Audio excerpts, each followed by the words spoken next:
અમદાવાદમાં ભાયલાના મોગલધામમાં 79માં સ્વતંત્રતા દિવસની અનોખી ઉજવણી કરવામાં આવી। શ્રાવણી સાતમ નિમિત્તે મેળો ભરાયો હતો, જેમાં મોટી સંખ્યામાં લોકોએ ઉત્સાહભેર ભાગ લીધો હતો। આ સાથે જ મોગલમાના મંદિરમાં સ્વાતંત્ર્ય દિવસની થીમ પર ખાસ સજાવટ કરવામાં આવી હતી।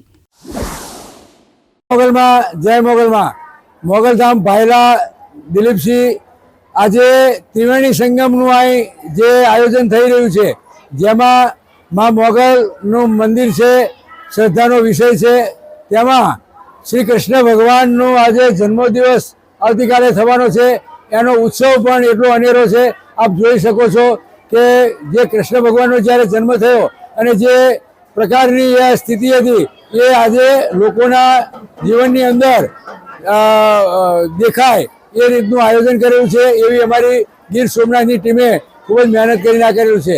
આજે જે ત્રિવેણી સંગમમાં ધાર્મિક કાર્યક્રમ, એમાં રાષ્ટ્રીય કાર્યક્રમ અને સામાજિક કાર્યક્રમ, જેમ કે ધર્મમાં કૃષ્ણ ભગવાનનો જન્મોત્સવ, માં મોગલનું સાનિધ્ય અને સામાજિક મેળો, જે લોકમેળો કહેવાય કે જેની અંદર બહેનો ભાઈઓ બાળકો ખૂબ જ હળે મળે અને રાજી થાય અને જીવન જરૂરિયાત વસ્તુઓ ખરીદે।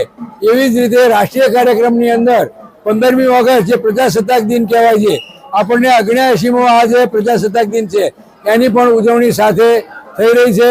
આપ જોઈ શકો છો કે ત્રિવેણી આજે તિરંગી ઝંડો ફરકાયેલો છે, ફુગાઓ લગાવવામાં આવ્યા છે, શોભાયમાન કર્યા છે।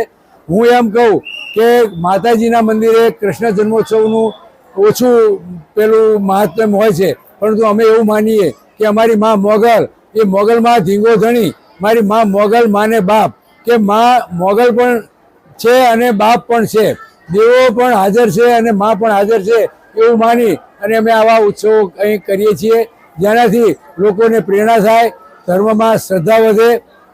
જય હિન્દ, જય ભારત, જય મોગલમાં। મારું નામ અંપુલસિંહ બારડ। અમે બધા આઈ મોગલ ગ્રુપ ગીર સોમનાથ સાથે જોડાયેલા છે। અમે બધા ગીર સોમનાથથી બધા આવીએ છીએ। અમે છેલ્લા 8 વર્ષથી મોગલધામ ભાયલા ખાતે વીર જવાનોની રક્ષા કાજે રાષ્ટ્રભાવના કાર્યક્રમ યોજી રહ્યા છે। એના અનુસંધાનમાં સ્વતંત્ર દિન પર હવનનું આયોજન કરીએ છીએ અને પ્રજાસત્તાક દિન પણ સત્યનારાયણ ભગવાનની કથાનું આયોજન કરીએ છીએ। આ આયોજન ફક્ત વીર જવાનોની રક્ષાને કાજે કરવામાં આવે છે, વીર જવાનોના આત્માને શાંતિ માટે કરવામાં આવે છે। અને કાર્યક્રમની સાથે સાથે અલગ અલગ વિવિધ થીમો પણ ઊભી કરવામાં આવે છે, જેવી કે તાજેતરમાં કોઈ એવી ઘટનાઓ બનેલી હોય એવી થીમો અમારા દ્વારા ઊભી કરવામાં આવે છે, જે થીમ વતી લોકોમાં જાગૃતતાનો મેસેજ આપવામાં આવે છે અને જે થીમ વતી લોકોને મેસેજ આપવામાં આવે છે અલગ અલગ પ્રકારે। ગોહિલ સોહેલ કુમાર, દિવ્યાંગ ન્યૂઝ, અમદાવાદ।